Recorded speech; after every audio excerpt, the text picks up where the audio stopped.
होली का त्योहार उमंग और उत्साह का त्योहार है। यह असत्य पर सत्य के विजय का पर्व है, लेकिन इसकी पहचान अपने रंगीन उत्सवधर्मिता की वजह से पूरी दुनिया में बन गई है। पूरी दुनिया से लोग होली का त्योहार मनाने के लिए भारत आते हैं। होली का त्योहार क्यों मनाया जाता है? क्यों किया जाता है होलिका दहन? क्यों मनाई जाती है धूलंडी? इन सब सवालों का जवाब इस लेख में देने की कोशिश की गई है। हिंदी पंचांग के अनुसार होली का पर्व फाल्गुन महीने की पूर्णिमा के दिन मनाया जाता है। इस दिन चारों ओर खुशी का माहौल होता है। शायद ही ऐसा कोई होता है जो इस त्योहार में हर्ष का अनुभव न करता हो। कश्मीर से लेकर कन्याकुमारी और गुजरात से लेकर बंगाल तक भारत के हर प्रदेश में होली का पर्व बड़े ही हर्ष उल्लास के साथ मनाया जाता है। रंगों के इस त्योहार के साथ ही ऋतु परिवर्तन भी हो जाता है। होली के दिन से सर्दियों का अंत हो गर्मी शुरू हो जाती है। 2 दिन के इस रंग बिरंगे पर्व की शुरुआत पहले दिन होलिका दहन से होती है। होलिका का दहन फाल्गुन माह की पूर्णिमा को रात में या शाम के समय होता है। अगले दिन सुबह प्रतिपदा होती है और चैत्र का महीना आरंभ हो जाता है। इस दिन लोग जी भर कर एक दूजे के साथ अबीर गुलाल की होली खेलते हैं। चारों ओर माहौल खुशनुमा और रंगीन होता है। होली शब्द होलिका से आया है। इसका संबंध दैत्यराज हिरण्यकश्यप और भक्त प्रहलाद की कहानी से है। ऐसा मानना है कि हिरण्यकश्यप अपने पिछले जन्म में भगवान विष्णु के दरबार में था, लेकिन एक श्राप के कारण उसे धरती पर राक्षस के रूप में जन्म लेना पड़ा था। हिरण्यकश्यप का बेटा प्रहलाद सदैव हिरण्यकश्यप के काम का विरोध करता था, इसलिए हिरण्यकश्यप ने अपने पुत्र प्रहलाद को मरवाने के लिए अपनी बहन होलिका को बुलाया। होलिका के साथ प्रहलाद आग में बैठ गया, परंतु विष्णु भक्त प्रहलाद का बाल भी बांका न हुआ।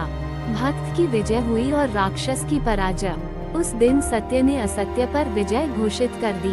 तब से लेकर आज तक होलिका दहन की स्मृति में होली का पर्व मनाया जाता है।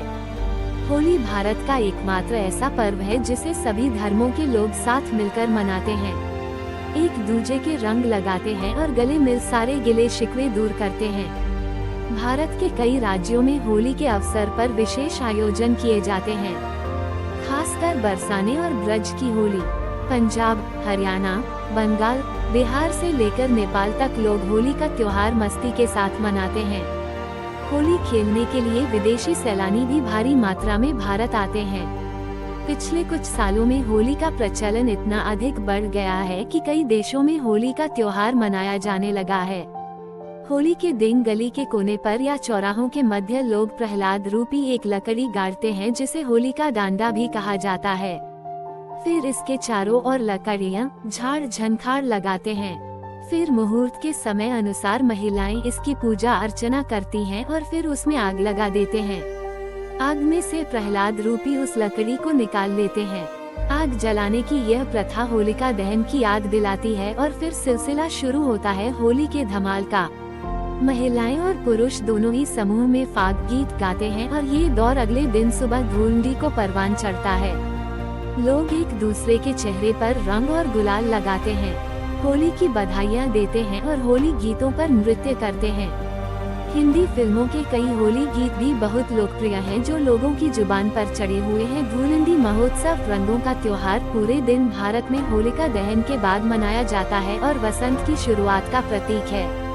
इस दिन युवा और बूढ़े समान रूप से रंग और पानी के साथ खेलते हैं। धार्मिक ग्रंथों के अनुसार धूलंडी के दिन भगवान श्री कृष्ण ने पूतना नामक राक्षसी का वध किया था, जिसकी खुशी में गांव वालों ने वृंदावन में होली का त्योहार मनाया था। भगवान श्री कृष्ण ने गोपियों के साथ रास लीला रचाई थी और अगले दिन रंग खेलने का उत्सव मनाया। तब से रंग खेलने का प्रचलन है, जिसकी शुरुआत वृंदावन से हुई थी और इसीलिए आज भी ब्रज की होली दुनिया भर